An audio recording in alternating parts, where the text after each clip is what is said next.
محمد مهربان روزی در کوچه های مکه رد می شد، دید که پیرزنی کیسه گندمی یا جوی داشت، درمانده بود، خم شد، کیسه گندم رو دوشش گذاشت. گفت مادر کمک نمیخوای؟ گفت پسرم که کمک به پیرا میکنه؟ گفت من. خم شد، کیسه رو کولش گذاشت. همپای پیرزن سال خورده رفت تا در خونهش. گفت پسرم همینجا بذار. گفت نه، میارم داخل. گفت پس برو تو انبار بگذار.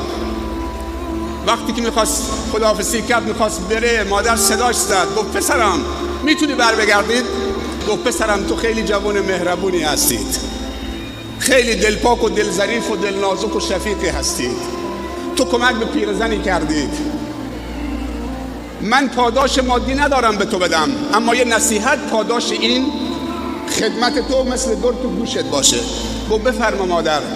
گفت چند سالی میشه که در شهر مکه مردی جادوگر و ساحر پیدا شده، اسمش محمد، جوانای دلپاکی مثل شما رو گمراه میکنه، برده ها رو بر علیه آقایانشون میشورانه. من مطمئنم که این محمد جادوگر یه روزی سر راه تو سبز میشه، فقط این به خاطر پاداش اون خوبی مثل دری در گوشت باشه که اگر سر راه تو سبز شد این جادوگره، خیلی حرافه، تو رو فریب نده مادرم، این نصیحت از من به تو، پاداش اون کارت.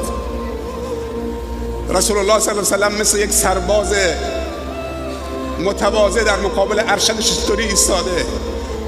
بعد گفت مادرم صحبتات تمام شد؟ گفت بله پسرم، برو در پناه الله و هو العزی.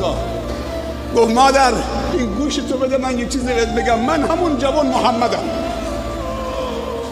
من همون جوان محمدم که تو در بارش داری صحبت میکنید. گفت اشهد ان لا اله الا الله و اشهد انک رسول الله. این اخلاق آسمانیه.